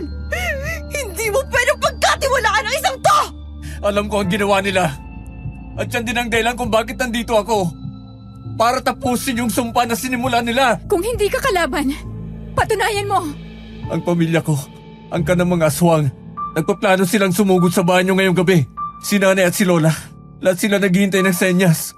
Kailangan niyang umalis ngayon na. Bakit ka naman namin paniniwalaan? Dahil kung kalaban ako, dapat patay na kayong dalawa ngayon. Pero nandito ako. Pinuntahan ko kayo para malaan tungkol sa gagawin nila. Rico, totoo bang papatayin nila ako? Oo, ikaw ang gusto nilang patayin, Mary. Ikaw ang dugo ni Aling Rowena. Pero hanggat nandito ako, Hindi nila kayo mahawakan. Paano kayo makakatiyak na hindi mo kami tinadala sa patibong? Dahil tinanggihan ko na ang sarili kong dugo. Sinubukan na akong patayin ng nanay ko. Tingnan mo ito. Nagawa niya ng sakta ng sarili niyang anak. At kayang-kaya rin akong patayin. Paparating na sila! Kailangan niyo nang umalis. Ngayon na. Huwag kayong babalik sa bahay niyo. Doon nila kayo hahanapin. Rico, kung totoo mang kakampi ka namin, tulungan mo kami. Kapag iniligay mo kami sa alanganin, ikaw ang uunahin ko. Naintindihan ko. Tutulungan ko kayo mabuhay. Magtiwala lang kayo sa akin. Hindi ko pwedeng iwan ang katawan ni Nani dito. Ako na bahala. Tumakbo kami palayo sa batis, habang ang sigaw ng mga nilalang ay lumalakas sa likod namin. Tumakbo kami sa gitna ng ulan. Halos hindi na makita ang daan. Si Rico ang nangunguna. Bit-bit ang walang buhay na katawan ni Tita Mercedes. Sa bawat hakbang, naririnig ko ang yabag ng mga aswang sa malayo. Tila hinahabol kami, pero hindi rin kami mahanap. Pinasok namin ang abandonadong kapilya sa tabi mismo ng sementeryo. Basa, madilim at puno ng lumot. May mga basag na santo sa gilid. At ang altar ay natatakpan ng alikabok at tuyong dahon. Pero kahit ganun, doon lang ang tingin namin. Ligtas na lugar para sa aming tatlo. Dito muna tayo. Oo, wala silang lakas sa sagradong lugar. Pero hindi tayo pwede magtagal dito. Kailangan makapagplano bago mag-umaga. Plano? Ang gusto ko lang ay makaganti sa ginawa nila kay Nanay! Janice, huwag muna ngayon. Kumalma muna tayo at mag-isip ng maayos. Umupo kami sa lumang bangko. Nilapag ko ang photo album na ilang oras ko nang hawak mula sa bahay. Hindi ko na namamalayang nadala ko pala yun mula pagkagising dahil nakatulugan kong yakap-yakap ang mga litrato ni Mama. Basang-basa ang cover pero bukas pa rin sa pahinang kinakausap ko gabi-gabi habang pinupunasan ko ang mga pahina. Napansin kong may nakaumbok sa ilalim ng dalawang magkatalikurang kopya ng litrato. Parang may nakasingit sa pagitan ng papel. Dahan-dahan ko yung binuklat. Isang lumang piraso ng papel. Dilaw na sa katagalan. Ang sulat halos hindi na mabasa. Pero nang itapat ko sa liwanag, may mga salitang nababasa pa. Mga sangkap. Janice! Rico! Tingnan niyo to. Mukhang ito na yung matagal lang hinahanap ni Tita Mercedes. Ano yan? Mga sangkap ng dangis. Yung ginawa ni Mama. Nakatago pala sa album. Sa tagal ng panahon, ngayon ko lang to nakita. Basahin mo. Sige. Langis ng niyog mula sa unang piga. Dinurog na buto ng hayop o tao na pinatay ng halimaw. Dinikdik na luya at bawang. Dugo ng matapang at dugo ng handang magsakripisyo. Dugo? Oo. Siguro yun ang kulang sa lahat ng ginawa ni Tita. Kaya hindi gumana ng gusto ang mga ginawa niya. Kaya pala hindi niya makuha yung tamang timpla. Yung sangkap na yun, may dugo. Pero hindi basta dugo. Dugo ng matapang at handang magsakripisyo. Sayang lang at ngayon lang natin nakita yan. Kung kailan wala na si Nanay. Parang simbolo yun. Hindi lang simbolo. Kapangyarihan yan. Ang dugo ng tao handang magsakripisyo. Yun ang nagbibigay lakas sa langis para sunugin ang balat ng mga aswang. Kung ganun, gagawin natin to. Pero saan tayo kukuha ng mga sangkap? Lahat ng gamit na iwan natin sa bahay. Ako na ang kukuha. Alam ko kung saan tayo makakakuha ng ibang kailangan. Lalo na ng butong pinatay ng aswang. Marami sa ilalim ng batis. Ikaw nang bahalang magdala ng mga kakailanganin, Rico. Laban sa kalahin mo. Oo, tutulungan ko kayo. Pero huwag kayong lalabas hanggat hindi ako bumabalik. Janice, baka bumalik siya na may dalang tulong para sa atin. O baka bumalik siya kasamang pamilya niya. Hindi siya ganon. Huwag kang tanga, Mary. Apo siya ng pinuno. Hindi basta mawawala ang pagiging aswang sa dugo niya. Tumahimik ako. Pero kahit pilitin kong magduda, iba yung kutob ko. Si Rico, kahit may halimaw sa dugo, may kabutihan pa rin sa puso. At yun ang dahilan kung bakit naniniwala pa rin ako may pag-asa. Nakita kong inayos ni Janice ang lumat basang papel, pinatayo sa tabi ng sinindihang kandila. Inisa-isa niyang binasa ulit. Paulit-ulit, parang inuukit sa isip. Sa kabila ng pagod, may apoy sa mga mata niya. Para kay nanay, para kay Tita Rowena, para sa lahat ng pinatay nila. Janice, sa tingin mo ba, matatapos natin to? Kung natapos ni Tita Rowena ang pinuno nila noon, matatapos din natin to ngayon. Pero marami sila. Oo, pero ngayon, hindi na tayo tatakbo. May tao. Rico! Oh, nakuha ko ng lahat. Langis ang unang piga ng nyog. Dinikdik na bawang, luya. Buto ng pinatay nilang tao. Lahat. Hindi ka nila nakita o sinundan? Hindi. Alerto ako sa paligid ko. At alam ko rin kapag malapit sila. Akala ko hindi ka nababalik. Hindi ko kayo iiwan at pababayaan. Lalo na ikaw. Sige, simulan na natin to. Kailangan nating tapusin to bago sumikat ang araw. Tita Mercedes. Mama, sana gabayan niyo kami. Kapag natapos to, wala nang aswang na makakalapit sa inyo. Makakalaya na kayo sa sumpang ibinigay ng lahi namin.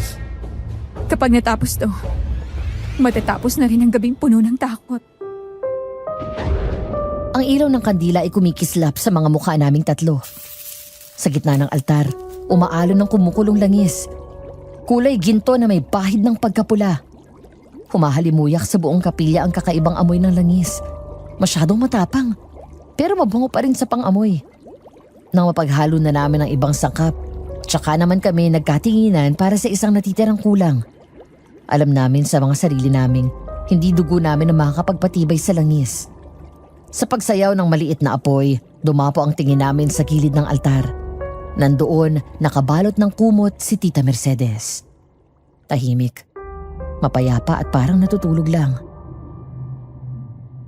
Si Tita, siya ang matapang at handang lumaban mag-isa. Siya rin ang dahilan kung bakit humihinga pa tayo ngayon.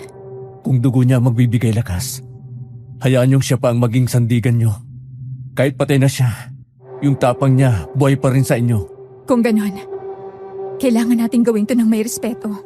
Oo, hindi dahil sa takot, kundi bilang pagpapatuloy para sa inilaban niyang katarungan at hustisya. Lumuhod kami sa tabi ng katawan ni Tita. Ang apoy ay tumama sa mukha niya. Lumutang ang mga bakas ng sugat. Ang bahagyang ngiti sa labi na parang may tinapos na laban. Marahan kong inabot ang kamay niya. Malamig, pero may bigat ng katapangan. Nagdadalawang isip man, hiniwaan ni Janice ang daliri ng kanyang ina hanggang sa tumulo yon sa baon ng nyog. Pero may kulang pa rin. Sinabi sa sulat, 2 dugo. 2 ba ang nakasaad? Yun ang pagkakaintindi ko. Dugo ng matapang at dugo ng handang magsakripisyo. Rico, ilahad mo ang daliri mo. Bakit ako? Dahil ikaw lang ang matapang na tumalikod sa sarili mong lahi. Yan ang pagsasakripisyong kaya mong gawin para sa aming hindi mo naman kaano-ano. Hindi ko alam kung tama yan. Tama o hindi man ang maging timpla, alam kong sapat na ang tapang natin para lumaban sa kanila. Aray! Matapang ka rin, Rico. Tulad ni nanay, tulad ni Tita Rowena. Ang 2 dugo na magkaibang mundo. Ngayon nagtagpo. Ang langis ay nagbago ng kulay. Mula ginto patungong malalim na pula. Akala namin nang matapos kami sa paggawa ng langis, makakapagpahinga na kami kahit papano. Pero hindi pala. Bigla na lang kaming nakaramdam ng kumakaluskos mula sa labas. Agad kaming naalerto. Rico, ilan sila? Nakikita mo ba sila? Sapat para pumatay ng 3. Pero hindi tayo dapat matakot ngayong nakagawa na tayo ng langis. Kung gusto nilang pumasok, ipakita natin kung anong klase ng tapa ang nagagawa ng dating takot. Basahin niyo yung pinto ng banal na tubig. Bilis! Umaatras sila! Hindi pa tapos. Hindi aalis ang mga yan hanggat hindi nila tayo nagpapasok. Maganda na kayo! Mary! Yung mga bato para sa tirador ni Rico, pahiran mo ng langis. Eto na! Oh, lumayo kayo. Ako nang bahala sa kanila. Alam ko kung saan ang kahinaan ng mga yan. Doon ko sila patatamaan. Saan naman? Sa dibdib, sa puso. Dahil hindi nila alam kung paano pairalin ang puso. Utak ang lagi nilang ginagamit. Tumindig siya sa tabi ng basag na bintana. Sa likod niya, kumikintab ang apoy. At sa kamay niya ang tirador. Nagawa niyang patumbahin ang dalawang naunang sumubok-sumubok sa loob. Sa isang iglap, sumalakay ang 3 aswang. Itim ang balat, malalalim ang mata, may ngipin na parang bakal. Mabilis silang pumasok. Kumakaluskos sa mga kuko sa sahig ng kapilya. Janice! Sa kaliwa! Umalis ka dyan! Pusingan mo sila ng langis! Rico! Nasusunog ang mga balat nila! Baka madamay ang kapilya sa pagkasunog! Hayaan mo! Nang masunog silang lahat! Ang mga aswang ay sumisigaw. Sinusunog ng apoy at banal na tubig. Isa-isang bumabagsak. Nasusunog hanggang maging abo. Sa liwanag ng apoy, kita ko ang mukha ni Janice. Puno ng luha pero matatag. Si Rico nakatayo sa harap ng altar. Basang-basa ng pawis at dugo pero hindi umaatras. Umupo kami sa sahig sa gitna ng apoy na unti-unting humihina. Nakita ko ang liwanag ng umaga na sumisilip sa sirang bubong ng kapilya. Ang ulan sa labas ay parang banayad ng musika. Hinuhugasan ang bawat bakas ng dugo't takot. Tita Mercedes. Tapos na. Hindi pa. May natitira pa. Kasama si nanay at lola. Pero ngayong gabi, tayo ang nanalo. At kapag bumalik pa sila, hindi na tayo tatakbo. Ang apoy ay kumalma. Nagbigay daan sa liwanag ng lampara. Sa labas, umuulan pa rin. Ngunit may init na sa hangin. Habang nakapikit ako, ramdam ko ang mga haplos ng umaga. Tahimik, pero puno ng pangako. Sa lumang kapilyang yon natapos ang isa sa pinakamatinding gabi ng buhay namin. Sa langis na pinagsama ng dugo ng tapang at sakripisyo, muling nabuhay ang liwanag laban sa dilim. At sa bawat patak ng ulan, alam kong naroon sila. Si Mama Rowena at si Tita Mercedes. Nakamasid at nakangiti. Kinabukasan, isang panatag na umaga ang sumalubong sa amin. Nagpasya kaming 3 na maghukay at ilibing ang bangkay ni Tita sa tabi ng labi ni Mama. Nagdasal at humingi kami ng pasensya na hindi namin siya nabigyan ng maayos na libing na nararapat para sa kanya.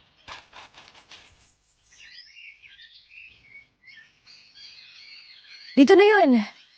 Dito nakatago ang mga halimaw na pumatay kay Mama. Ang tahimik.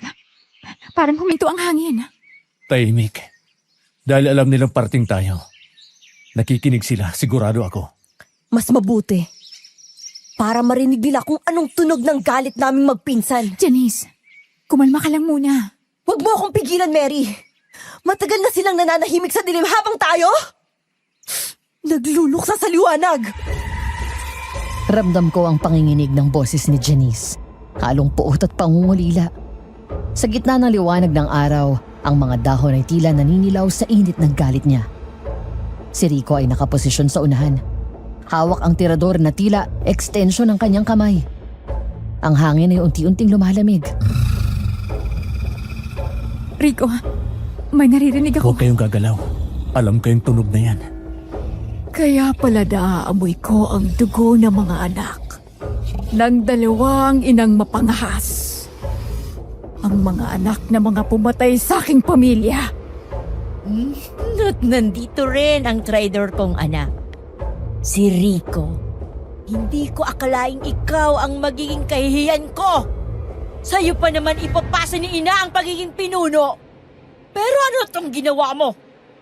Nagtaksil ka sa sarili mong lahi! Ang kapal ng mukha yung lumabas sa liwanag! Wala na kayong kahihiyan sa balat nyo! Hindi kayo Diyos para magdesisyon kung sino ang dapat mabuhay sa mundong to.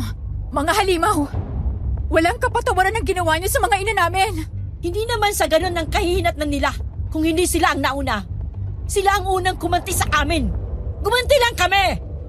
Ang ina mong si Rowena, Mary, siya ang pumatay sa ama ko! Sinunog niya! Ang nanay mo naman, Janice, pinatay ang iba rito sa amin!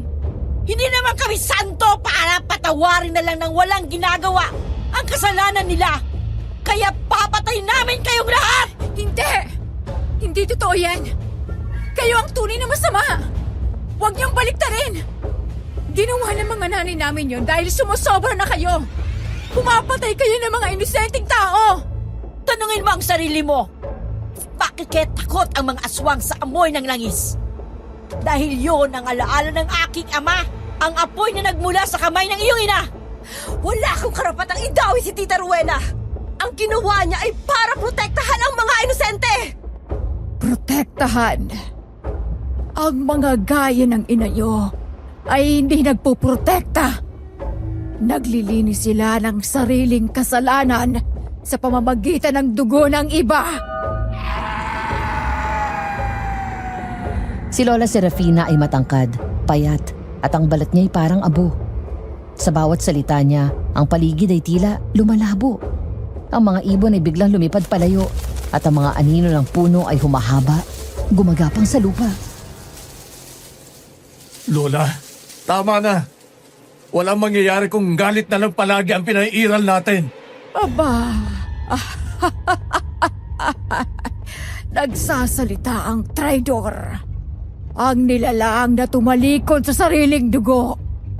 Sabihin mo nga, Rico, masarap bang mabuhay bilang nilalang na walang pagkakakilanlan? Mas mabuti ng mabuhay sa kasinungalingan ng tao kaysa sa dilim ng dugo nyo. Kasinungalingan daw? Hindi mo man lang naisip, anak, na ang dugo mo, ang mismong pumapatak sa mga ugat mo, ay lahi ng mga pinuno? Tinalakuran mo ang kapangyarihang dumadaloy sa'yo. Kapangyarihan? Wala kayong kapangyarihan! May sakit lang kayo! Sakit na tinatawag na pagkagahaman! Maganda yan, Iha. Pero tandaan mo, ang sakit namin yan ang dahilan kung bakit kayo natatakot tuwang gabi. Hindi kami takot. Natatakot lang kami na dumami pa kayo hanggang sa maubos sa mga tao. Hindi nyo kami mauubos, mga anak ng abo. Kahit pawasakin ninyo ang kuta, mananatili kaming anino sa ilalim ng balat ninyo!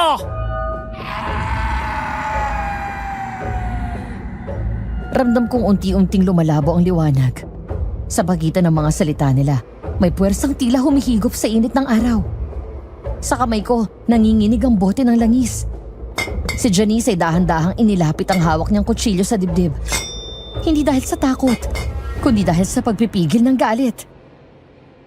Sabihin mo, Minerva, anong pakiramdam nang mawalan ng ama? Masakit! Pero mas masarap makita kung paano rin kayo mawawalan ng mga mahal ninyo, gaya ng ginawa ng ina nyo sa akin! Kaya mo ginawa ito? Kaya mo pinatay si Mama? Dahil lang sa paghihigante? Hindi paghihigante, Mary! Katarungan! Hindi lang naman kayo ang dapat mabigyan ng hustisya. Kami rin! Dahil nagmamahal pa rin kami sa kabila ng pagiging iba namin sa inyo. Pinatay niya ang ama ko! At ako ang nagsilbing hustisya!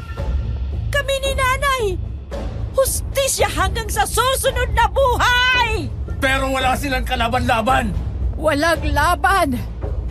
Baka nalilimutan mo, Rico, na ang ina niyang si Rowena ang unang pumatay ng pinuno ng aming lahi.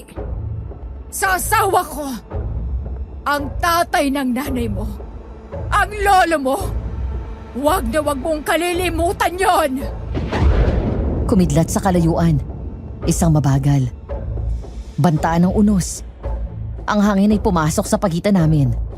Malamig, parang bulong ng mga patay. Si Minerva ay lumapit ng isang hakbang. Halos magkadikit na ang mga mukha namin. Ang hininga nito ay amoy abo at dugo. Sabihin mo, Mary, handa ka bang mamatay gaya ng ina mo? Kung yan ang kailangan para tapusin to, oo! Pero siguraduhin mong mapapatay mo nga ako. Kung may dapat magdusa, kayo yon! Hindi kami! Kay tapang niyo para sumugo dito sa mismong lungga namin. Isang malaking pagkakamali! Tumama ang araw sa mukha ni Serafina. At sa unang pagkakataon nakita ko ang kanyang tunay na anyo.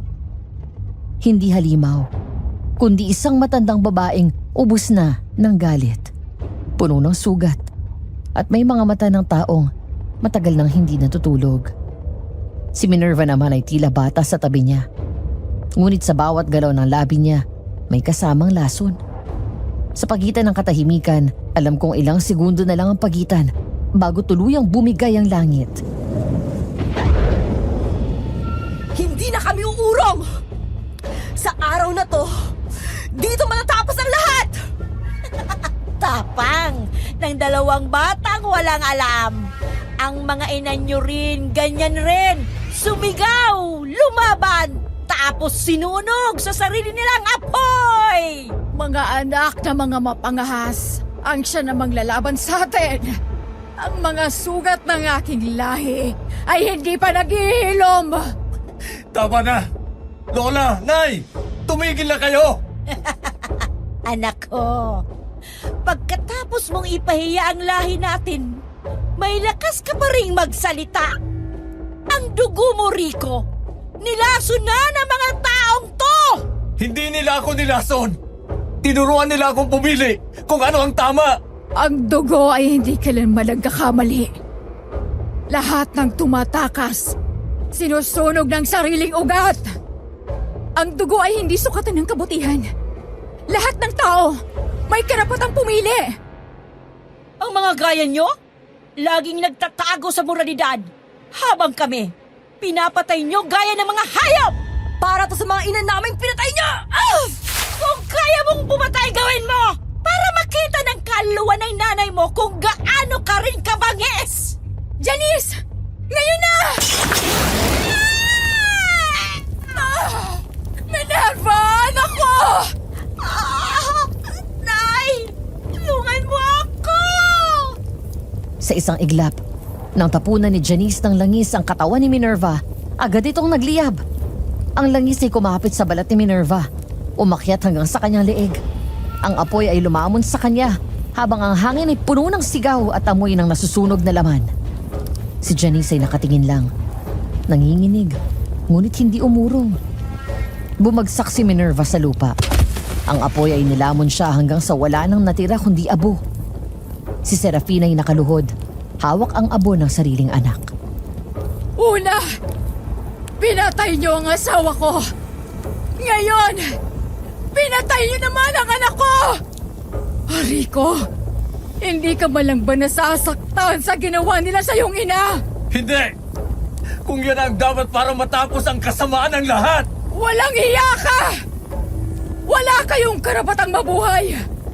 Ang lahi ko ay nauubos dahil sa inyo! Tumindig si Lola Serafina. Ang anino niya ay lumawak sa lupa. Parang alon na itim ang usok. Ang hangin ay kumulog at sa paligid, nagsimulang umikot ang mga abo ni Minerva. Tila binubuhay ang galit ng kanyang ina. Rico! Umatras tayo! Hindi siya titigil hanggat mahininga pa ako. Huwag kang lalapit! Kailangan kong tapusin to, Mary. Ako na lang natitira sa dugo niya. Isusumpa ko kayong lahat! Ang bawat anak niyo'y magmamana ng dilim na tinapos niyo ngayon! Hindi mo na kailangang isumpa, Lola. Dito na tayo matatapos. Tayo ang unang mauubos! Hindi namin napansin na may hawak na palang bote ng langis si Rico. Ang kamay niya ay nanginginig habang binubuksan ito. Ibinuhos niya ang langis sa sarili niyang balikat. Dahan-dahan, parang binabasbasan ang sariling kamatayan. Ang araw ay tumama sa likod niya at sa liwanag, nakita ko ang bawat patak ng langis na kumikislap sa balat niya. Rico! Wag! Tumigil ka, Rico! Huwag mong gawin yan! Hangal ka, Rico! Anong ginagawa mo? Hindi mo gagawin ang bagay na yan! Hindi, Lola! Sabay tayong matatapos! Rico! Patawad, Lola. Para sa pagtataksil sa sarili nating dugo. Pero ito ang nararapat para sa atin! Sa isang iglap, niyakap niya ang lola niya habang nagliliyab siya. Kumapit sa kanilang dalawa ang apoy. Si Serafina ay sumigaw. Hindi sa sakit, kundi sa pagkagulat. Habang si Rico ay niyakapan niya ng mas mahigpit. Parang ayaw bitawan ang huling hibla ng dugo at pag-ibig. Rico! Hindi mo kailangan gawin yan! Wag! Rico! Sabay silang bumagsak sa apoy. Tumalon si Rico. Hawak pa rin ang kanyang lola. Habang may luha sa mata at mumunting ngiti sa labi. Bago siya tuluyang lamunin ng apoy, lumingon siya sa akin at ngumiti. At sinabi ang salitang hanggang sa susunod. At mahal niya ako. Ang sigaw nila ay naglaho. Isang sigaw ng pighati. Isang sigaw ng paglaya. Hindi ako makagalaw. Ang hangin ay puno ng abo. Si Janice ay lumuhod. Hawak ang lupa, umiiyak ng walang tunog. Sa gitna ng apoy, nakita ko ang dalawang anino. Magkayakap pa rin. Dahan-dahang nagiging abo sa ilalim ng liwanag ng araw. Bumuhos ang ulan. Pinatay nito ang apoy. Hinugasan ng abo. At ang liwanag ng araw ay unti-unting bumalik. Sa lupa kung saan sila nasunog, tanging isang piraso ng tirador ni Rico ang natira. Itim dahil sa sunog, ngunit buo pa rin. Kinuha ko yon at niyakap ng mahigpit. Parang pangako na hindi masasayang ang ginawa niya. Hindi ka namin kakalimutan, Rico. Hindi ko man nasabi sa iyo pero gusto kita. Hindi na sayang ang sakripisyo nila nanay at tita Rowena. Pati na rin ni Rico. Tapos na ang bangungot natin, Mary. Hindi ko akalaing aabot tayo sa ganito. Nabuhay pa tayo, Janice. Buhay tayo dahil sa mga taong nagsakripisyo para sa atin. At habang buhay nating dadalhin, ang alaala nila. Nasa Maynila na kami ni Janice. 10 taon na ang lumipas mula nang mangyari ang lahat. Hindi madali ang simula, pero magkasama kaming nagsimula ulit. Sa bawat gabi, iniisip ko pa rin si Rico, si tita, at si mama. Ang pag-ibig ni Rico ang huling alaala ko ng probinsya. Isang pag-ibig na nagparanas sa akin kung gaano kasakit ang isang sakripisyo. Ang aral na natutunan ko sa karanasang yon, ang kadiliman ay palaging nandyan. Pero ang pinakamalaking halimaw ay ang galit at puot na nagpapalaki sa dilim sa loob natin. Kailangan nating tanggapin ang pighati at gamitin ito upang maging ilaw, hindi upang maging halimaw. Patuloy kaming nabubuhay, hindi upang kalimutan, kundi upang patunayan na ang pag-asa at pag-ibig ay mas matibay kaysa sa anumang aswang o sumpa. Gusto ko sanang mag-iwan ng isang katanungan bago ako magpaalam, na sana'y sagutin niyo kung mapili man ang kwentong ito. Kung kayo po ang nasa sitwasyon ni Tita Mercedes o ni Mama o kahit na ni Rico, handa rin po ba kayong isakripisyo ang sarili niyong buhay para sa kaligtasan ng iba? Maraming salamat. Aswang Radio. Hindi pa rin ako makaget over sa kwento ni Mary, ang ating sender. Sa totoo lang, mga kaibigan, sino ba namang hindi maa-attract sa isang napakagandang batis? Fresh water, nature, peace and quiet, perfect escape from the city. Pero ang masaklap, mga mahal, yung ating perfect escape, yun pala ang perfect hunting ground ng ating mga aswang. Ang malinaw na batis pagmamayari pala na matagal ng kinakatakutan sa baryo. Kaya lesson number 1, bago magliwaliw sa batis, magtanong muna sa lolo't lola kung haunted ba yan o pagmamayari ng mga di pangkaraniwan. Dapat may due diligence ang lahat, mga be, lalo na pag nasa probinsya ka. Ang kwentong ito, mga kaaswang, hindi lang tungkol sa pagligo ni Mary sa maling batis. Roller coaster ride ng pag-ibig, galit, sakripisyo at yung forever question natin. Hanggang saan ang kaya mong gawin para sa pamilya o kahit para sa taong bago mo palang nakilala. Unahin natin si Mary, ang ating bida. Typical tayong Pilipino, di ba? Yung tipong, sige, ligo tayo, go, adventure! Bahala na si Batman, ganyan. Pero sa dulo nakita natin yung tapang niya. Kahit takot, hinarap niya ang laban. Yung pag-amin niya kay Rico, di ba? Sabi niya, hindi ko man nasabi sa'yo, pero gusto kita. Naku, ang sakit! Yung almost love story na nauwi sa abo. Parang Romeo and Juliet lang, pero aswang version. O speaking of aswang, si Rico. Naku mga kaaswang, si Rico ang definition ng good guy with a bad background ha. Aswang siya pero yung puso niya tao. O mas matino pa siguro sa tao, sabihin natin. Yung pagiging aswang niya parang sumpa. Hindi niya pinili. At yung pagmamahal niya kay Mary at yung pagprotekta niya. Lalo na sa dulo, di ba? Yung pagtalo niya sa apoy kasama ang lola niya. Yun, grabe talaga yun. Literal talaga na nag-burn out siya para lang protektahan si Mary at tapusin ang sumpa. Kaya sa mga naghahanap ng jowa, wag lang titingin sa itsura o sa trabaho Dapat tingnan niyo rin yung puso. Kahit aswang pa yan, basta may puso. Kidding aside. At syempre sina Janice at Tita Mercedes. Si Janice na pinsan ni Mary ay driven by deep anger laban sa aswang. Normal yan. Sino ba namang hindi magagalit kung ang pamilya mo inapin ang mga nilalang na yan? Si Tita Mercedes, yung manggagamot, nagpakita ng tunay na lakas ng loob at pagmamahal. Siya yung nagsakripisyo pati ang kapatid para mabuhay ang mga anak nila at magkaroon ng laban. Yan ang pamilya, mga kaaswang. Hindi ka iiwan. Lalaban kasama mo o magsasakripisyo para sa'yo. At maniniwala rin ba kayo na kapag may nawala, may darating? Namatay si Tita Mercedes, pero biglang sumulpot yung bagay na matagal na nilang hinahanap, di ba? Yung langis ni Rowena. Nakaipit lang pala sa mga picture. Medyo huli na, di ba? Pero still, at least natulungan sila nito. Kaya naman eto, dito na tayo sa mga natutunan ko sa kwento natin. Ang pag-ibig ay walang anyo at walang lahi. Hindi mahalaga kung aswang o tao. Ang tunay na pag-ibig, nasa sakripisyo at pagpoprotekta. Kaya wag hayaang lamunin kayo ng galit. Ang galit, makapangyarihan yan. Pero mas makapangyarihan yung pag-asa at yung pagmamahal. Si Janice, buti na lang kasama si Mary. Kundi baka nadala siya ng galit niya, namatay na rin gaya ng nanay niya, di ba? Ang tunay na lakas, nasa pagpili na gawin ng tama, kahit na masakit. Pinili ni Rico na masunog kesa maging halimaw. Pinili ni Tita Mercedes na magsakripisyo kesa mamatay si Mary. O ngayon mga kaaswang radio, narito na tayo sa tanong ni Mary na binigay niya sa atin para sagutin.